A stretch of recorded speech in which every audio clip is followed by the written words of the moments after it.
Hello there, Mr. Lee here, and welcome to Chester's Amphitheatre. The amphitheatre was set up by the 2nd Legion that was stationed here at the end of the 1st century. The first installment of the amphitheatre was a slightly smaller affair than the one that you can currently see behind me, and the amphitheatre was later extended when the 20th Legion was stationed here in Chester. Chester, of course, being an important Roman town and a supply base for military operations further in the north of Britannia. I am standing at the southeastern corner of the Roman city wall, and just to my left over there you can just about see the amphitheatre in the background. The amphitheatre is located between the southern edge of the wall and the river just further along to the south. And it's a typical area to have the amphitheatre in Roman forts. It's just outside the Roman wall. In fact, you can see just to my left there, the current wall actually continues further to the south, but the Roman wall itself actually turns, and the Roman wall here turns from running from a north-south direction to an east-west direction. The area outside the wall, as you can see just there, would be known as the Canabae. That's the term that we use for the civilian settlements that are outside a legionary fortress. A lot of local population would have been attracted by the soldiers and the amount of spending that they've got, and would open businesses here. We don't really know whether the amphitheatre will have been used by the local population, but it certainly will have been used by the soldiers here. Outside the city wall here, there might be also some grounds for parading, and just to the south beyond the city wall there's of course the port that makes Diva such an attractive location for the Romans.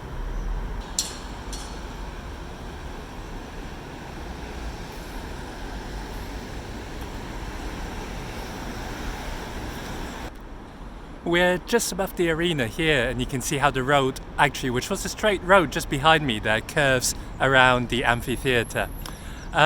This is the largest amphitheatre in Britain that's excavable, or there's some sort of remains with it, and the capacity of the amphitheatre at its heights would sit roughly 8,000 to 10,000, certainly comfortably fitting the whole of the Legion in. There are 4 major entrances into the arena itself. The arena is the area just behind me. You can see that's like the sandy bit. The arena is marked by a perimeter wall. That's just in case maybe some animals or some gladiators want to escape, and it's kind of like a safety wall for the spectators, really. The 4 main entrances will have lead straight into the arena. It may have been convenient for the beasts or any other people that needs to be exhibited, that needs to use for lack of a better word, perform in the arena, to come directly into it. For the spectators, they may not use these 4 exact entrances. Different amphitheatres deal with the matter in a slightly different way. There may have been external staircases in Chester's amphitheatre. There may have been tunnels which leads directly to the spectator area, a bit like modern stadium nowadays. Both those options are possible. The arena below us, arena is actually from the Latin word for sand, and is quite convenient to soak up any blood that might be dripped onto the area. It also provides a soft landing. I guess it's a little bit of padding for it. The area where the amphitheatre sits, the Romans have hollowed it out and then used the earth that's been hollowed out to provide an embankment for the seating area around. And of course, around the oval area seating, you can see is tiered so that spectators can get a nice view and hear everything very easily. It's good design, isn't it?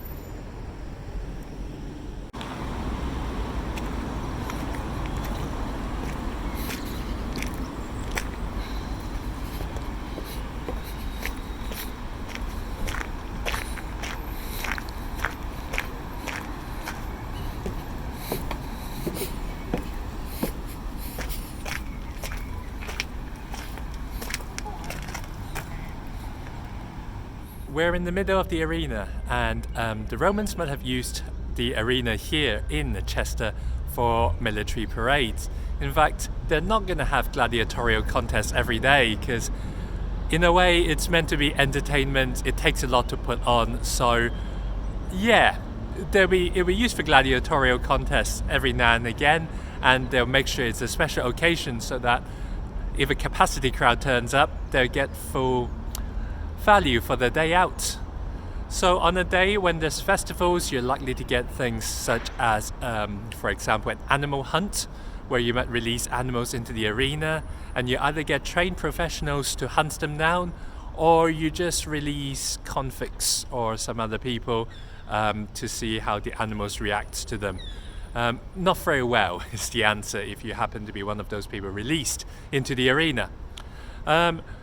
Convicts or criminals who are condemned can be used for other purposes as well. For example, execution. That's a form of entertainment, and they'll be executed in various ways. For example, crucifixion as part of the program. There are then gladiators, and there'll be gladiatorial contests. There are typically different types of gladiators. There's evidence here in Chester that a type of gladiator called the net fighter or the retiarius have been here fighting, but no doubt there'll be other types as well. Contests might be one-to-one combat, or it might be group combat. There are all sorts of different ways of doing it. Gladiators don't often fight to the death. It takes a while to train up gladiators. Sometimes they can be like a staged contest as well. The gladiators do know each other, they train together. But on occasions, gladiators do die, either in direct combat or at the end of the contest when they appeal for mercy. The gladiators are not saved by the crowd, which is where your thumbs thing, whether you where the spectators show whether they think the gladiator appealing for mercy should be killed or not. Quite often, gladiatorial contest is put on as part of an entertainment provided by local magistrates, although I personally am not entirely sure how this might work within a military setting. Certainly this is something that the Romans have brought in, and there's not necessarily any evidence that the Celtics would have originally been fans of gladiatorial shows. Behind me at the north entrance is a little room that has direct access to the arena itself. Some have suggested that it might be a waiting room for the gladiators. Inside there is a little shrine that is dedicated to the god Nemesis, goddess Nemesis. The goddess Nemesis is the goddess of revenge, and it might be suggested that the gladiators would pray to her to ensure that they have some sort of success within the show or within the battle. Talking about gladiators, people typically become gladiators either because they're bought as slaves or they've been captured. In fact, gladiators have an inferior status to most citizens here in the Roman Empire. They're trained. They join a gladiatorial school called the Ludus, and the gladiator trainer ensures that they've got the right sort of combat skills.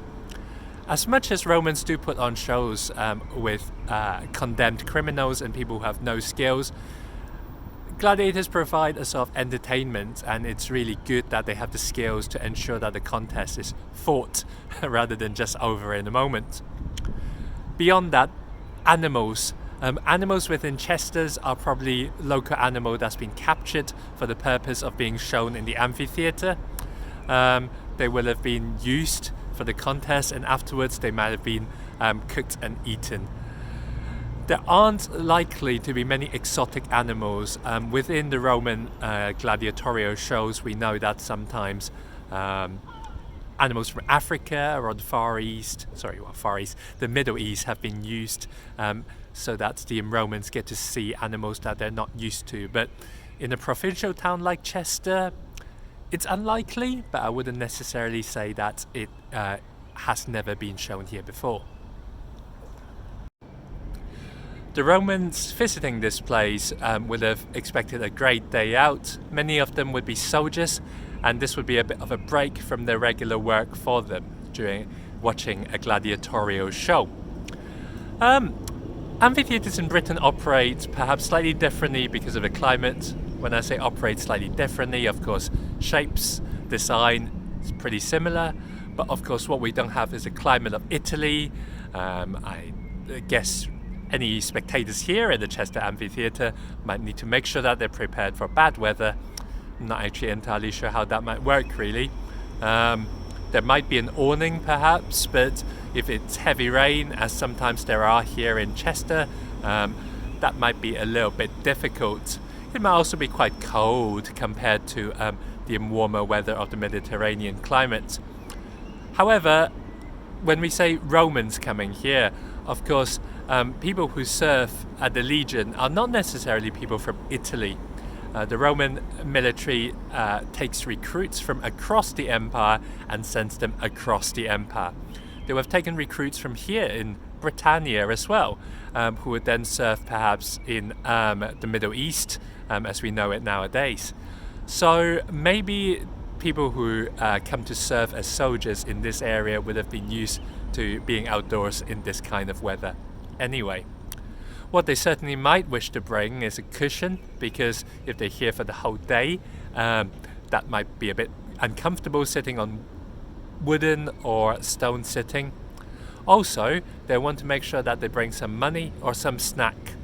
Around the area, there'll be a lot of snack vendors selling things, and as excavation has gone on, we've found evidence of chicken bones or other sort of snack deposits within the arena itself.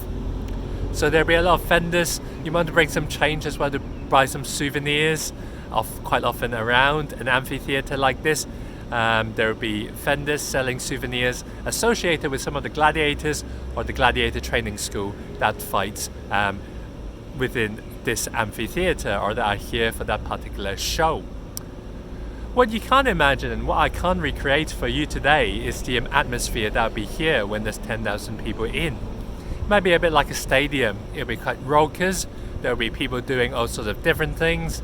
There'll be some who are cheering their favorite gladiators on. There'll be some who are just here for a good day out and actually watching the amphitheatre, and whatever's on in the central arena is not necessarily a priority for themselves. I've stood in the central part of the amphitheatre earlier on saying or making a speech, and certainly what you get is a sense of the echoey nature of the arena.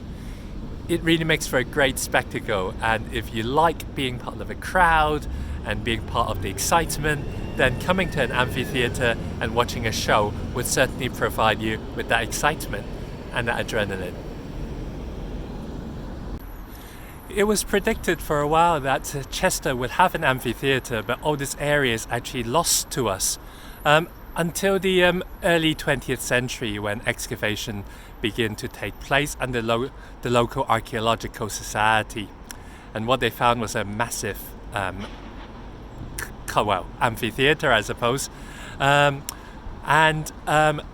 Eventually the council did agree to, because they were going to build a road straight over the amphitheatre, they did agree to build a road around the northern perimeter of it. Unfortunately, only half, or roughly half, of the amphitheatre was able to be excavated, and the other half currently lies under building. Further work in the 21st century gave us further understanding of what the structure of the arena, the amphitheatre, is like.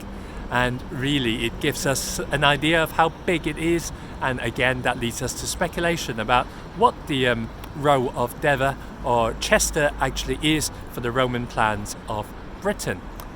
Whatever it is certainly worth a visit. I hope you've enjoyed my little video today, and I hope that will encourage you to come not just to the amphitheatre at Chester, but also to Chester itself, which is a fantastic location to understand the Romans in Britain.